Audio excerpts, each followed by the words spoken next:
right now I want to show you a warm-up that I've been doing on a fairly regular basis, and I will do this right before I walk on stage. And this is what I like to call my push-pull warm-up, and it gets the blood flowing and gets your push-pull working in both hands, because I find myself doing some of the push-pull for 16th notes on the hi-hat and on the ride, but then I also find myself doing push-pull in my left hand for some extended ghost note passages as well.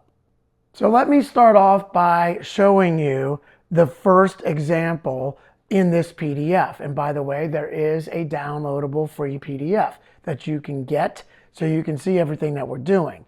So the first example is triple paradiddles, and then what we'll call heptaparadiddles. There's not really such a thing, but it's 7 accents going into that last paradiddle. So 6 accents and then a flam paradiddle. So the purpose of this is that you're doing the push-pull in the hand that is not accenting.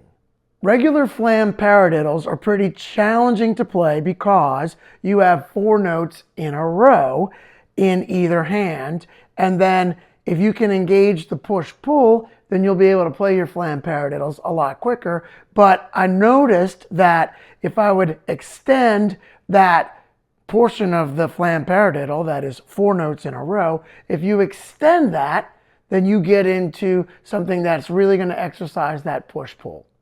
So let me show you this first example, which is the triple flam paradiddle, and then what we'll call the heptaflam paradiddle.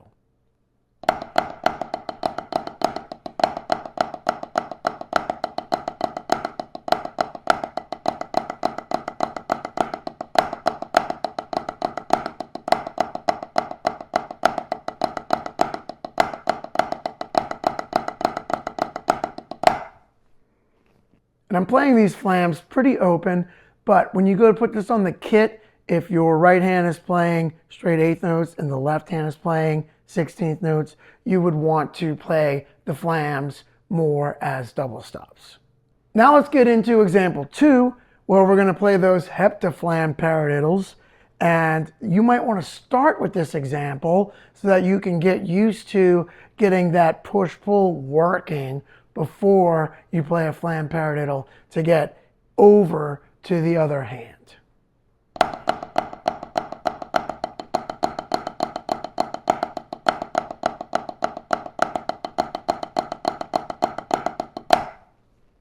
Now we'll get into example 3, where we're playing flam paradiddles and then playing a triple flam paradiddle. And this is just breaking things up a little bit, trying to get us used to starting and stopping that push-pull.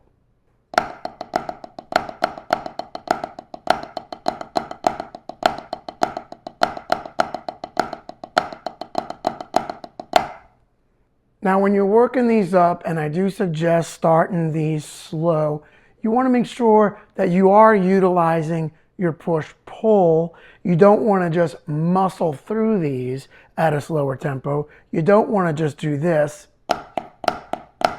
and just be muscling out these smaller notes. You want to be working on getting that push-pull, right? Because that's what we're trying to develop here. So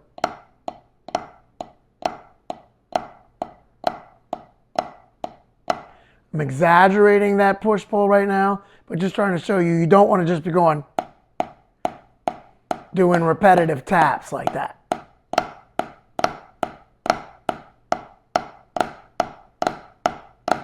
You want to be working on and exercising that push-pull so that when we get up to these quicker tempos, you can execute that.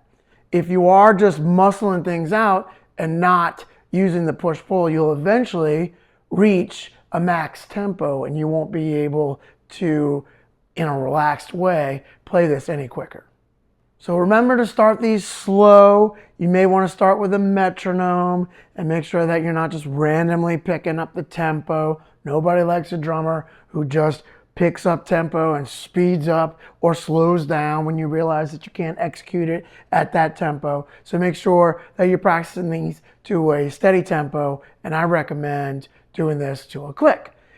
So I've really been enjoying playing these lately. I'll play these right before I go on stage, and I've found that this really helps get the blood flowing, and it also really helps me more cleanly execute any of the push-pull stuff that I might be doing with my right hand or my left hand.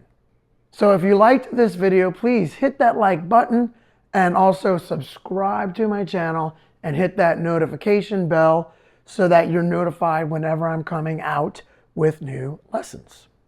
Also, don't forget that there is a free PDF of all of this written out, and you can get that by clicking the link. Until next time, I'll see y'all down the line.